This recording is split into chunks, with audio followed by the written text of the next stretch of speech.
بسم الله الرحمن الرحیم. د مایکروسافټ ایکسل پروګرام پښتو زده کړې ته ښه راغلاست. تېره ورځ موږ تاسې په ایکسل پروګرام کې تر ډیفاین نیمز پورې مو کار کړی. ډیفاین نیمز کمانډونه مو ویلي وو او ورسره په ضمن کې ټریس پریسیډنټ او ټریس ډیپینډنټ دا کمانډونه مو ویلي وو. شو فارمولا کمانډ مو ویلی وو او پر ایرر چیکینګ کمانډ باندې کمپیوټر جام کوم په یاد دي. نو نن راځو په دې کمانډ کار کوو.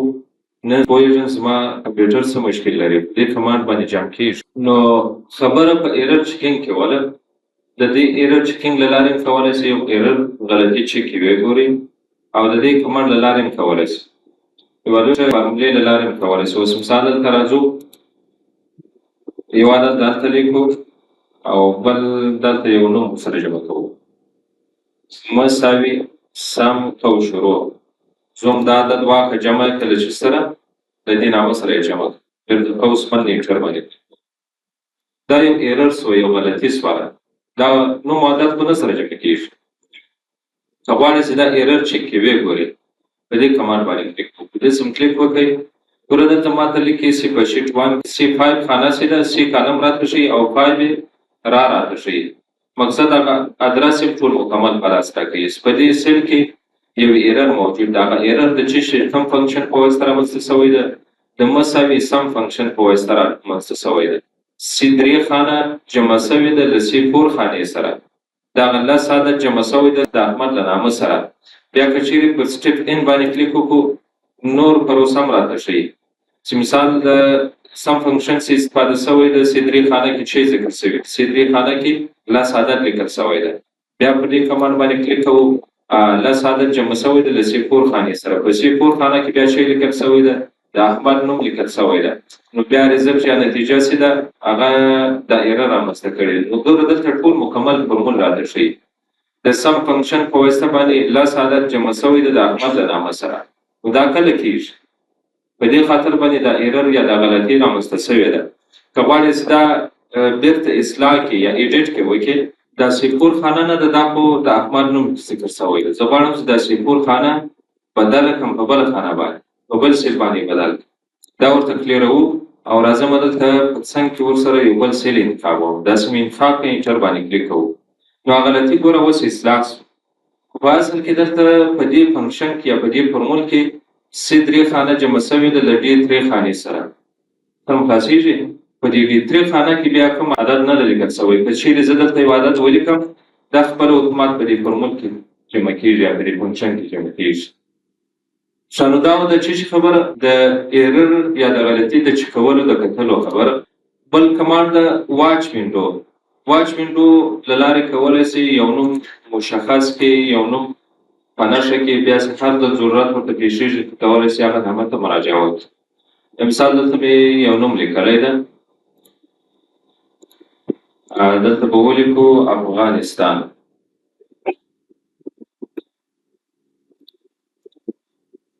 مثال دی نامه ته زما هر وخت ضرورت پېښېږي دا وګورم. که څه د شیټ په پای کې زه ایډیټ کوم او بیرته باید دې نامه ته مراجعه وکړم مستقیما ورته راسم. نو د دې لپاره دا ټول مکمل نوم انتخابوو او دلته په فارمولا کې پر واچ وینډو باندې کلیک وکړو. په دې کمانډ سم کلیک وکړئ او اډ واچ کلیک کوو. دا سم کلیک کړئ، هغه ساحه خپله انتخابېږي. که انتخاب نه یې وروسته هم کولی شئ دا انتخاب کړئ. دا ورته اډ کوو. نو ګوره دلته ټول مکمل ادرس یې راته ولیکئ. په بوک 1 کې په شیټ 1 کې A6 خانه له A6 خانې څخه شروع دغه ټول مکمل د افغانستان په نامه باندې یو نوم ده. دا مشخص ډیفاین شو یا مثال شو په واچ کې اډ شو. دا که چیرې زه اوس مثال دلته ایډیټ کوم او هغه نامه ته دې ضرورت پیدا شي، که غواړئ چې بیرته هغه نوم وګورئ یا هماغه ځای ته ولاړ شئ، بیا پر واچ وینډو باندې کلیک کوو، دې نامه باندې چې ډبل کلیک وکړئ خپله دې مستقیما همدې ځای ته راولي. که غواړئ چې دا بیرته له واچ وینډو څخه وباسئ دا نوم، بیا پر ډیلیټ واچ باندې کلیک کوو، بیا نوم بیرته کولی شئ له دې واچ وینډو څخه ایسته کړئ او وباسئ. بل کالکولیشن آپشن دلته یو لیست شته د سټوډنټ، دا به خلاص. اوس ګوره زه راځم دلته ټوټل باسم د نمرو او ایوریج باسم په شروع. دا عدد به ټول داسې انتخاب کړو، داسې مې انتخاب کړو او اوس باندې انټر باندې کلیک کړو. په دې ټوټل کې یو فنکشن استفاده شوی ده، په ایوریج خانه کې یو فنکشن استفاده شوی ده. هر ځای چې مقصد څو عدد سره جمع شوي، ضرب شوي، تقسیم شوي او غواړي چې د عددو په مجموعه کې خپله ایډیټ وشي. اوس مثال زه دلته په دې عدد کې ایډیټ کوم، نه دا عدد تغیروم، په مجموعه کې خپله اتومات باید تغیر راشي او په ایوریج کې هم خپله اتومات باید تغیر راشي. دا ګوره اوس مجموعه څو ده؟ 232 عدد. که چیرې زه دا عدد ایډیټ کړم، مثال دا 20 عدد ورته ولیکم، هلته مجموعه کې هم خپله ایډیټ کېږي او په ایوریج کې هم خپله تغیر راځي. نو دا په دې خاطر چې په فارمولا مینو کې په کالکولیشن آپشن کې چې ورته انتخاب شوی ده، اتوماتیک ورته انتخاب شوی ده. اتوماتیک په دې معنی چې په هر مجموعه کې خپله باید تغیر راشي. که څه عدد ته خپله ایډیټ کې تغیر کې، مجموعه باید خپل اتومات ورسره تغیر شي. او کمانډ د پارشل په نامه باندې یادېږي. پارشل کمانډ چې دا په ډیټا مینو کې د ډیټا ټیبل مربوط کېږي. نو دا انشاءالله په خپل ځای باندې بیا وایي، دغسې مثال نور سره خلاصېږي. مینوال کمانډ چې دا بیا که چیرې ورته انتخاب کړو، اوس ګوره اتوماتیک انتخاب ده، چیرې زه راولاړ شم مینوال ورته انتخاب کړم. اوس ګوره که دلته زه په دې عدد کې ایډیټ وکړم، تغیر کې راولم، هلته په مجموعه کې تغیر نه راځي. هر قسم فورمول چې تا کار کړی، مقصد د عدد چې په هغه فورمول کې جمع شوي یا اضافه شوي، بیا په هغه مجموعه کې تغیر نه راځي. نو په دې خاطر چې دلته مینوال ورته انتخاب. او که چیرې زه بیرته غواړم چې دا عدد باید جمع کړم، یا مثال په مجموعه کې بیرته تغیر راشي، نو بیا راځو په دې مجموعه باندې کلیک کوو. دلته دوه کمانډ نور هم لرو، یو د کالکولیټ نو په نامه باندې یادېږي او بل د کالکولیټ شیټ په نامه یادېږي. ګوره دلته په دې مجموعه باندې یو خط کش شوی او په دې ایوریج سیټ باندې ریزلټ یا نتیجه باندې خط کش شوی. دا په دې خاطر باندې چې دا مجموعه له دې اعدادو سره فرق لري. سره خلاصو، یعنی دا اعداد ټول مکمل دلته نه دي جمع شوي، بیرته په دې اعدادو کې تغیر راغلی دی. که غواړې چې بیرته دا اعداد ټول دلته جمع کړې، نو بیا له کالکولیټ نو څخه استفاده کوو. کالکولیټ نو زموږ اعداد دا چې مثال تغیر شوي دي، هغه دې په دې مجموعه کې هم خپله ایډیټ شي، بیرته دې په دې مجموعه کې هم تغیر راشي. او کالکولیټ شیټ په دې معنی چې مقصد په دې شیټ کې هر ځای په هر فورمول کې چې کوم اعداد جمع شوي دي، که چیرې تا په اعدادو کې تغیر راوستلی او بیا په مجموعه کې نه اضافه شوي، بیا په کالکولیټ شیټ باندې څه کلیک وکړو، په ټولو مجموعو کې خپله ایډیټ کېږي. خو په اصل کې باید موږ تاسې په کالکولیشن آپشن کې د همیشه لپاره اتوماتیک ورته انتخاب، داسې مو ورته انتخاب کړئ. نو بیا چې ته په هر عدد کې ایډیټ وکړې، هغه په مجموعه او نورو فنکشنونو کې یا مثلا دغسې نورو فورمولې چې مقصد د عدد په هغه فنکشن یا فورمول کې داخلي، په هغه مجموعه کې خپله تغیر راځي. دا د فارمولا مینو. راځو پر ډیټا مینو باندې کار کوو. ډیټا مینو چې دا د ډیټا لپاره کارېږي. ډیټا چې ته ویل کېږي، معلومات ته ویل کېږي. انفارمیشن خامو معلومات ته ویل کېږي. څنګه خامو معلومات ته ویل کېږي؟ اوس مثال یو سرویر دا چې سروې کوي، کلي سروې کوي، معلومات راټولوي، دی پر ورقه باندې په قلم باندې لیکي، صحیح ده، دې ته انفارمیشن ویل کېږي، خام معلومات دي. دا دفتر کې وسپاري، هغه دفتر افیس والا چې دا په خپل ډیټابیس کې یا په لیست کې اضافه کې انټري کې، دې ته بیا ډیټا وایي. ډیټا مینو کې اول ګیټ ان ټرانسفرنټ ډیټا ده. که چیرې تا په نورو پروګرامونو کې ډیټا انټري کړي، که غواړې چې له بل پروګرام څخه ډیټا راواخلې، دلته په ایکسل پروګرام کې استفاده کې بیا د دې ګیټ ایکسټرنل ډیټا څخه استفاده کوو. نو ګوره دلته ټول داسې پروګرامونه ذکر شوي دي چې له هغو سره موږ تاسې بلدتیا نه لرو، یو سره ناشنا یو. مثال دغسې فرام فایل ته که چیرې راسې، د ایکسل پروګرام څخه معلومات راخیستل، له نوټ پاډ پروګرام څخه معلومات راخیستل، له ایکس میل پروګرام څخه معلومات راخیستل، جیسن په نامه باندې، مقصد دا ټول شی دي پروګرامونه دي. دغسې ډیټابیس ته که چیرې راسو، ایس کیو ایل سرور په نامه باندې ډیټابیس ته، اکسس ډیټابیس ته، دغسې نور ډیټابیسونه دي. مقصد دا ټول هغه پروګرامونه دي چې موږ تاسې بلدتیا ورسره نه لرو. که چیرې بلدتیا ورسره درلوده، یا مثال په هغه پروګرامونو کې مو ډیټا انټري کړې وه، ولی چې له هماغه پروګرامونو څخه معلومات راواخلي، ډیټا راواخلي، دلته په ایکسل پروګرام کې استفاده کړي. زه فقط یوه طریقه درته ښیم. اوس له دې جملې څخه موږ تاسې له شي سره اشنا یو، له نوټ پاډ پروګرام. نوټ پاډ پروګرام خو همیشه لازده ده، دا خو بیخي عادي پروګرام.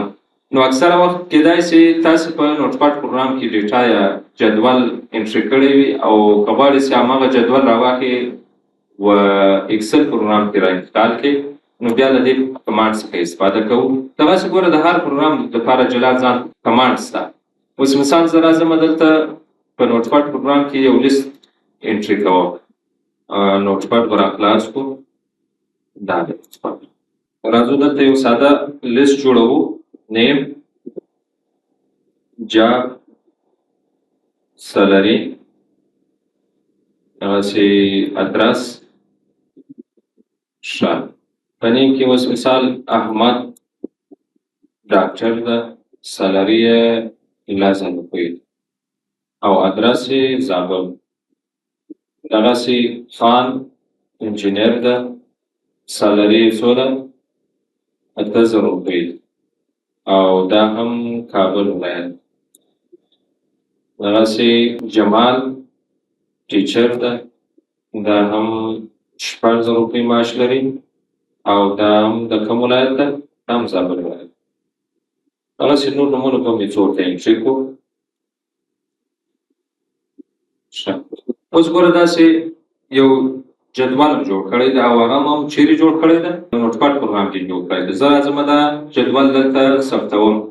پر سیو باندې کلیک کوو، ډیسکټاپ صفحې ته راځو او دلته یو نوم ورته ورکوو، د لیست په نامه باندې ثبتوو او دا به سیو کړو. دا ثبت شو. اوس ګوره دلته اکسل پروګرام راخلاصوو. په اکسل پروګرام کې یو کمانډ لرو د ګیټ ډیټا په نامه باندې ډیټا ترلاسه کول. له کوم پروګرام څخه؟ مثال فرام فایل ته راځو. په فایل کې فرام ټیکسټ په دې کمانډ باندې کلیک کوو. دغسې موږ تاسې هغه جدول چیرې جوړ کړی ده؟ په نوټ پاډ پروګرام کې جوړ کړی ده. نو دا کمانډ یوازې د نوټ پاډ پروګرام لپاره استفاده کېږي. ډیسکټاپ صفحې ته راځو. په ډیسکټاپ صفحه باندې د لیست په نامه باندې موږ تاسې یو لیست لرو. دا باید امپورټ، داسې امپورټ کمانډ باندې کلیک وکړو. له هغه نه وروسته بیا اوس ګوره دلته د دې ټیبل نمونې راته ښیي. په کومو نمونه باندې غواړئ چې دا لیست په دې دغه کې په دې اکسل پروګرام کې ځای پر ځای کړي. مثال د ټیبل په شکل باندې غواړو او دا به ورته چیک کړو. لوډ باندې سم کلیک وکړئ. نو دا ډیټا یا دا معلومات ټول له کوم پروګرام څخه هم راواستل؟ له نوټ پاډ پروګرام څخه هم راواستو. دلته په اکسل پروګرام کې استفاده د هر یو کمانډ چې د خپل پروګرام لپاره کارېږي. د هر پروګرام څخه چې یو ډیټا راغی هغه خپل ځانګړي کمانډ باندې کلیک کړو. نو بل کمانډ چې د ریفریش آل په نامه باندې که غواړئ چې دا ډیټا بېرته ریفریش کړي یا تازه کړي نو هغه د دې لپاره کارېږي. اوس مثال زه راځم دلته په نوټ پاډ پروګرام کې بېرته دا لیست راخلاصوم. په دې لیست کې زه نور معلومات هم انټري کوم په دې شکل. دا معلومات خو نو ګوره هلته نه دي ورسره انټري شوي. که غواړئ چې دا معلومات ورسره انټري کړي دلته په اکسل پروګرام کې بېرته دا لیست اپډیټ کړي بیا پر چیش باندې کلیک کوو. پر ریفریش آل ډیټا باندې کلیک کوو. سیو وکړو. دا باید ثبت شي.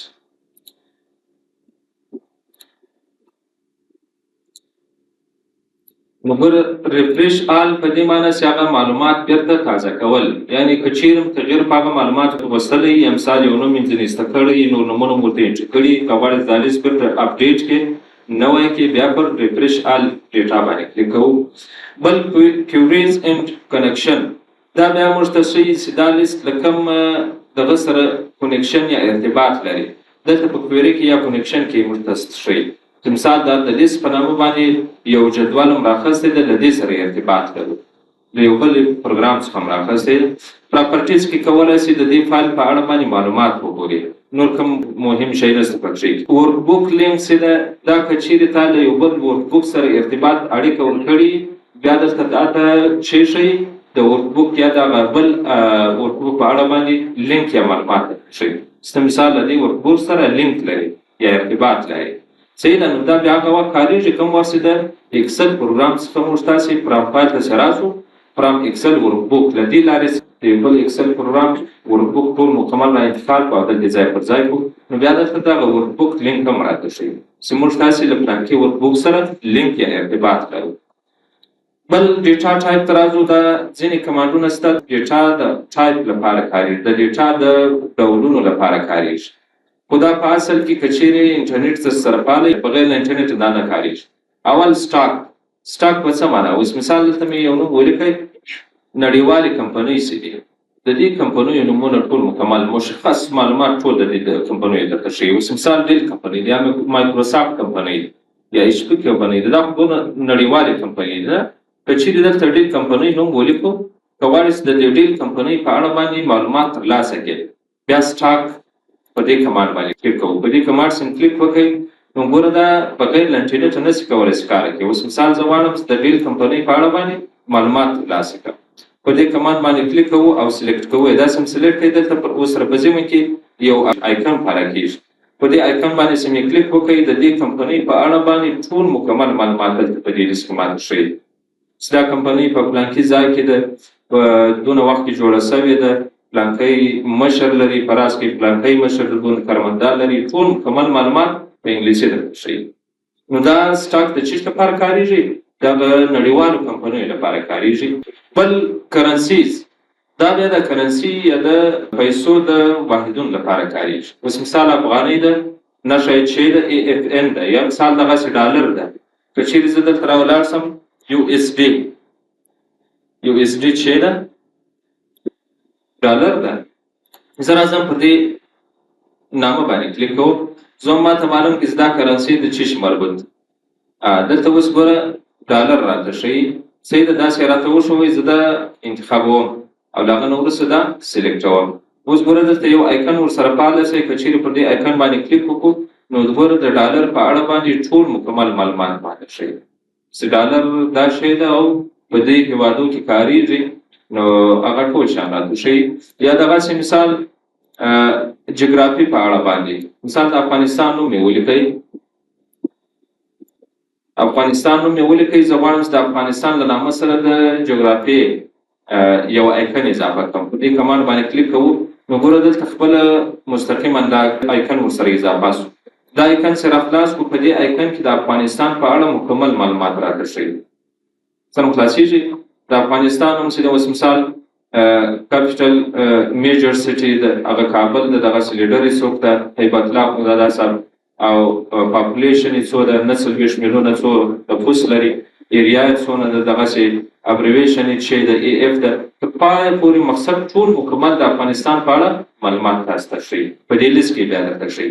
نو دا د ډیټا ټایپ مربوط کېږي. ډیټا ټایپ دا قبایل لري، که چیرې یو نوم ولیکو مشهور نوم یا مشهوره کرنسي یا دغسې مشهور کمپنۍ، نو د دې په اړه باندې کولی شي بیا نور مکمل معلومات ترلاسه کړي. دلته په دې سر کې یو آیکن پاله کېږي، په دې آیکن باندې چې کلیک وکړو نو بیا دغه یو لیست اضافه کېږي، په دې لیست کې ټول مکمل معلومات راته ښیي. نو همیشه کوم چیرې یو نوم اضافه کوئ، لوکیشن یا مثال دغسې د یو هېواد نوم وي، د یو ولایت نوم وي، له هغه سره باید موږ تاسې څه اضافه کړو؟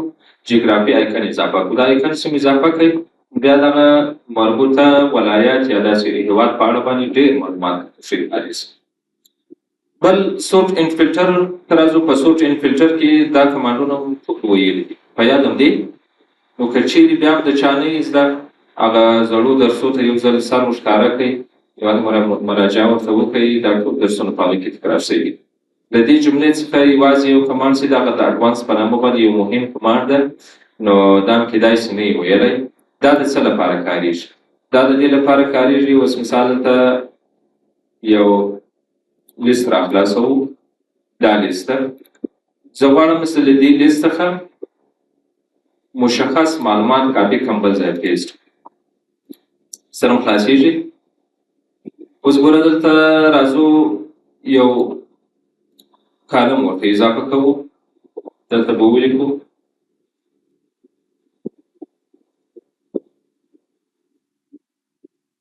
زابل، کابل، کندهار، هلمند او بیا زابل.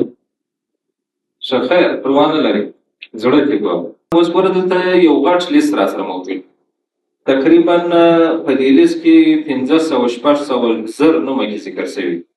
غواړم چې د دې لیست څخه یوازې هغه نفر کاپي کړم چې هغه د زابل مربوط کېږي، یا مثال یوازې هغه نفر کاپي کړم چې هغه د کابل ولایت مربوط کېږي. یا مثال دغسې د کانکور یو جدول لرو، کانکور جدول کې زه هم هغه شاګردان راته کاپي کړل دې لیست څخه، هغه خو نو ډېر پراخ لیست دی، مثال د دې لیست څخه یوازې هغه شاګردان راته کاپي کړي چې هغه د کابل ولایت طب پوهنځي ته کامیاب شوي یا مثال هغه شاګردان راته کاپي کړي چې هغه د کندهار پوهنتون کامیاب شوي په همدې شکل باندې د دې اډوانس فلټر څخه استفاده کوو نو د دې لپاره دا مکمل لیست باید زه داسې انتخاب کړم نه اول راځو دا دغه کاپي کوم دا هیډر را ټول مکمله کاپي کوم داسې مې کاپي کړه دا دې پیسټ کوم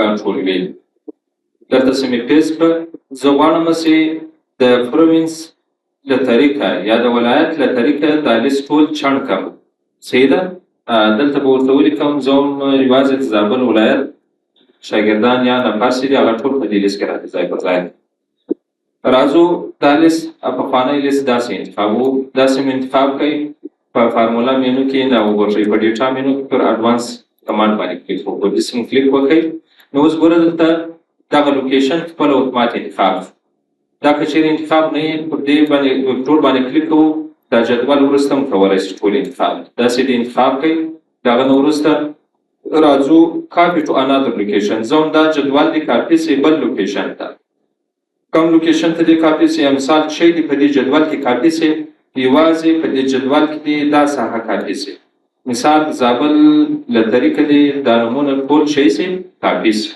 او بیا کوم لوکیشن ته دې کاپي سي کاپي ټو دې لوکیشن ته دې کاپي سي دا ترې مثال ځای پر ځای کوو سم خلاصو له هغه نه وروسته راځو په چش باندې کلیک کوو پر اوکې باندې کلیک کوو پر اوکې سم کلیک وکړئ نو اوس ګوره په دې لیست کې وګوره په دې لیست کې به یوازې هغه نومونه راته کاپي شوي چې هغه یوازې د کوم ولایت مربوط کېږي د زابل ولایت مربوط کېږي نور ټول بیا پرېږدي د دې لیست څخه هغه مشخص شوي معلومات باندې کاپي کوي ښه بل کمانډ د ټکسټ کالم لیکنه و کالمونو ته اړول کوم چیرې یو ځای لیکنه لیکلي نیم کاما جاب کاما سلري کاما او فون نمبر دا خو ګوره ټکسټ یا لیکنه لیکلې د کالمونو نه ده ویشل شوې غواړم چې دا لیکنه چې شته واړوم کالمونو ته واړوم په دې کمانډ باندې کلیک کوو له هغه نه وروسته ټکسټ ویل ته راځو په دې کمانډ باندې کلیک کوو او نیکسټ کمانډ راکړو له هغه نه وروسته کولی شي دلته کالمونه ورته اضافه کړي مثال کالمونه په خپله خوښه کولی شي اضافه کړي او بیا نیکسټ کمانډ باندې کلیک کوو او بیا هم چیک کوو فینیش کوو داسې فینیش کوي نو په هغه شکل باندې کوو راکامه کوم نه اضافه کړي کولی شي دا نمونه دا لیکنه چې تا لیکلي ګډوډه دې لیکلي هغه کولی شي بیا په کالمونو باندې تفصیل او بل کمانډ چې ده د فلش فیل په نامه باندې یادېږي فلش فیل او داسې نور کمانډونه ورسره په ذمه کې دا بیا انشاءالله سبا کار ورباندې وو ځکه چې بیا کېدای شي ډېر شي درس او سبا څوشنبه ده شاید پنجشنبه ده سبا راځئ ښه